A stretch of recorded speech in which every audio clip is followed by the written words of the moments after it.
ഇത് നമ്മുടെ ടെറസിൻ്റെ മുകളിലെ ചെറിയൊരു പയർ കൃഷിയാണേ. സംഗതി ഇതിപ്പം നട്ടിട്ട് 1.5 മാസം ആകാറായി കേട്ടോ. നമ്മളിപ്പം ആദ്യത്തെ വിളവെടുക്കാൻ പോവുക. അത് നിങ്ങളെ കാണിച്ചു തരാവേ. നമ്മൾ സാധാരണ പറമ്പിലായിരുന്നു കൃഷി ചെയ്യാറുള്ളത്. ഇതിപ്പം കറക്റ്റ് 1 വർഷമായി നമ്മൾ ടെറസിൻ്റെ മുകളിൽ കൃഷി തുടങ്ങിയിട്ട്. ഇത് വെറുതെ ഒരു കൗതുകത്തിന് ചെറിയ രീതിയിൽ തുടങ്ങിയതാ. പക്ഷേങ്കിൽ നല്ല വിളവ് കിട്ടാൻ തുടങ്ങി. പിന്നെ ഞങ്ങൾ സ്ഥിരമാക്കി ഏത് പറമ്പിലും നമ്മുടെ ടെറസിലും ഒരേപോലെ കൃഷി ചെയ്യാൻ തുടങ്ങി. എൻ്റെ ഈ പയർ കയറ്റി വിട്ടേക്കുന്ന പന്തലില്ലേ, ഇത് ഞങ്ങൾ 1 വർഷം മുന്നേ ആണ് ഞാനും അപ്പനൂടെ ചുമ്മിക്കൊണ്ട് വന്നത്. പക്ഷേ ഇത് കണ്ടോ, നമ്മളിപ്പോൾ 3 സീസണിലാണ് ഈ സെയിം പന്തലിൽ കൃഷി ചെയ്തത്.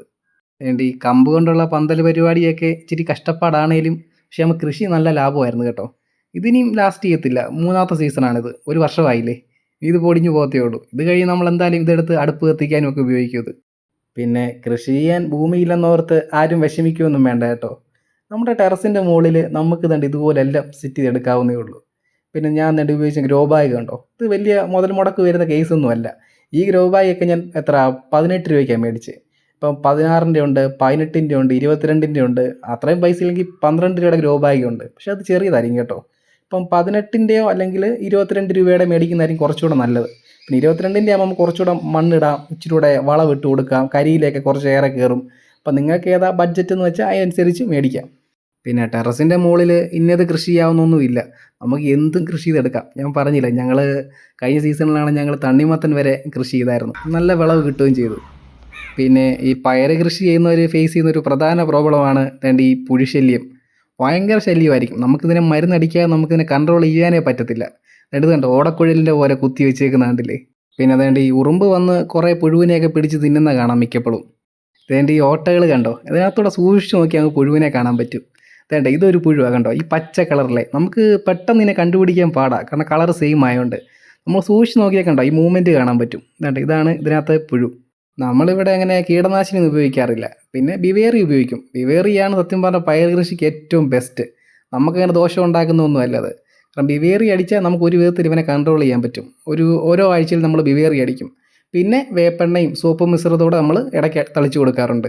നമ്മുടെ ഈ കൃഷിയുടെ പ്രധാന ഉദ്ദേശം തന്നെ വീട്ടാവശ്യത്തിന് നല്ല പച്ചക്കറി ഉപയോഗിക്കാൻ വേണ്ടിയാണ്. ഇതിപ്പം നമ്മൾ നമ്മുടെ വേണ്ടപ്പെട്ടവർക്കും എല്ലാം കുറേശ്ശെ കൊടുക്കും.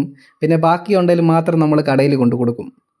ഇതിൽ കുറച്ച് പയറേ നമ്മുടെ അടുത്ത സൂപ്പർ മാർക്കറ്റിൽ കൊണ്ടുപോയി കഴിഞ്ഞ ദിവസം കൊടുത്തായിരുന്നു. അപ്പോൾ അവിടുത്തെ ഓണർ ചേട്ടനോട് ഞാൻ പറയുകയും ചെയ്തു, ചേട്ടാ ഇത് വിഷമൊന്നും അടിക്കാത്ത ധൈര്യമായിട്ട് ഉപയോഗിക്കാമെന്ന്. അപ്പം ഇതെല്ലാം ഒരു കസ്റ്റമർ അവിടെ നിന്ന് കേൾക്കുന്നുണ്ടായിരുന്നു. അപ്പോൾ ഇത് കേട്ട ഉടനെ അയാൾ വന്ന് നമ്മുടെ പയർ മേടിച്ച്. അപ്പോൾ അത് കണ്ടപ്പോൾ എനിക്കൊരു സന്തോഷം. ഞാൻ ജീവിതത്തിൽ ആദ്യമായിട്ടാണ് അന്ന് ഒരു കസ്റ്റമർ വന്ന് നമ്മുടെ പയർ മേടിച്ചുകൊണ്ട് പോകുന്നത് കാണുന്നത്. അപ്പോൾ നമ്മുടെ കൃഷി ചെയ്യുന്ന നല്ല പ്രൊഡക്റ്റുകൾ ആളുകളിലേക്ക് എത്തുന്ന കാണുമ്പം നമുക്കൊരു വല്ലാത്തൊരു ഫീലിംഗ് തന്നെയാണത്. പിന്നെ കടയുടെ പുറത്തിറങ്ങിയിട്ട് ഞാൻ കുറേ നേരം നോക്കിക്കൊണ്ടിരുന്നത്. പിന്നെ പയർ കൃഷി ചെയ്യുന്നവർ ശ്രദ്ധിക്കേണ്ട ഒരു പ്രധാന കാര്യം എന്ന് വെച്ച് കഴിഞ്ഞാൽ നല്ല വിത്ത് തിരഞ്ഞെടുക്കുക എന്നുള്ളതാണ്. കാരണം നമ്മൾ നല്ല വിത്ത് നട്ടാൽ നമുക്ക് നല്ല റിസൾട്ട് കിട്ടും.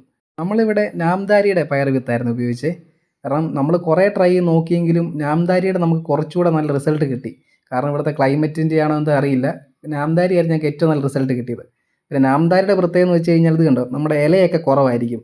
ഇല കുറവായിരിക്കും, പക്ഷെ നിറയെ പൂക്കളായിരിക്കും. നിറയെ പൂക്കളും കായ്കളും ഒക്കെ നിറയെ കാണും. പിന്നെ ഒരു കാര്യം പറയാതിരിക്കാൻ വയ്യ, നമ്മുടെ ഈ നാംദാരിയുടെ പയറുണ്ടല്ലോ, ഇത് തോരൻ വെച്ചാലും മെഴുക്കുവരട്ടി വെച്ചാലും ഉണ്ടല്ലോ നല്ല ടേസ്റ്റ് ആയിരിക്കും ഇത്. ഇനി ഞാൻ നിങ്ങളെ പയറിൻ്റെ പൂവ് കാണിക്കാവേ. കാരണം ഇതൊന്നും കണ്ടിട്ടില്ലാത്ത കുറേ ആൾക്കാർ നമ്മുടെ കൂട്ടത്തിൽ കാണും. ഇത് കണ്ടോ, നല്ല വയലറ്റ് കളറിൽ എന്തു ഭംഗിയായില്ലേ ഇത് കാണാൻ. മിക്കപ്പോഴും തന്നെ ഇവിടെ പൂമ്പാറ്റയും നമ്മുടെ തേനീച്ചയൊക്കെ കാണും തേൻ കുടിക്കാനായിട്ട്. പിന്നെ ആ പൂ പൊഴിഞ്ഞു പോയിട്ടാണ് ഇതുപോലെ പയറുണ്ടായി വരുന്നത്. ഇത് കണ്ടോ, ഇത് നമ്മുടെ പയറിൻ്റെ മൂട്ടിൽ കിളുത്ത് വന്ന ഒരു മൂട് വെള്ളരിയാണേ. ഇത് നമ്മൾ പ്രത്യേകിച്ച് നട്ടമൊന്നുമല്ല, ഇത് തന്നെ കിളുത്ത് വന്നതാണ്. കാരണം നമ്മൾ അടുക്കളയിലെ പച്ചക്കറി വേസ്റ്റ് ഇല്ലേ, നമ്മൾ അതെല്ലാം കൊണ്ട് നമ്മുടെ ചെടികളുടെ മൂട്ടിലെ കൊണ്ട് ഇതുപോലെ ഇട്ട് കൊടുക്കാറുണ്ട്. ഇതവിടെ കിടന്ന് അഴുകി ഇതിന് വളമായിട്ട് മാറുകയും ചെയ്യും. ചിലപ്പോൾ നമുക്ക് അവസാനം ഇതുപോലെ കിളുത്തൊരു കാ കിട്ടുകയും ചെയ്യും. ലാഭമല്ലേ. പയർ നടാനാണെങ്കിൽ നമുക്ക് ഗ്രോ ബാഗ് തന്നെ വേണമെന്നൊന്നും ഇല്ല കേട്ടോ. നമുക്ക് ചാക്കായാലും മതി. ഇപ്പം ചാക്കാണെങ്കിൽ നമ്മുടെ കൺസ്ട്രക്ഷൻ നടക്കുന്ന സൈറ്റിൽ ചെന്ന് കഴിഞ്ഞാൽ നമുക്ക് ഇഷ്ടം പോലെ ചാക്ക് പറിക്കൊണ്ട് വരാം. നമ്മളിപ്പം ചാക്കോ ഗ്രോ ബാഗോ ഇതിലേതെടുത്താലും നമ്മൾ ആദ്യമേ ചെയ്യുന്നത് വെച്ച് കഴിഞ്ഞാൽ ഏകദേശം അതിൻ്റെ പകുതിയോളം നമ്മൾ കരിയില കൊണ്ട് നിറയ്ക്കും. അതിന് ശേഷമേ നമ്മളെന്ത് മണ്ണ്, ചാണകപ്പൊടി, കുറച്ച് എല്ലുപൊടി, പിന്നെ കുറച്ച് ജൈവവളം ഉണ്ടെങ്കിൽ ഇതിലൂടെ മിക്സ് ചെയ്തിട്ട് നമ്മൾ ബാക്കിയൂടെ ഫില്ല് ചെയ്തെടുക്കും. എന്നിട്ടുണ്ടല്ലോ ഓരോ ചാക്കിലും നമ്മൾ 3ഓ 4ഓ പയറരി വീതം നടും. കാരണം അതിന് ഉദ്ദേശം എന്ന് വെച്ച് കഴിഞ്ഞാൽ നമ്മൾ ഈ നടുന്നതെല്ലാം കിളുക്കണമെന്നുമില്ല.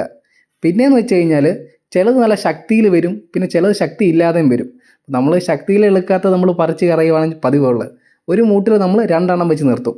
അതാകുമ്പോൾ നല്ലതായിട്ട് കായ്ക്കുകയും ചെയ്യും, നല്ല റിസൾട്ട് നമുക്ക് കിട്ടുകയും ചെയ്യും. ഇന്നത്തെ നമ്മുടെ പയറ് വിളവെടുപ്പ് ഏകദേശം കഴിയാറായിട്ടുണ്ട്.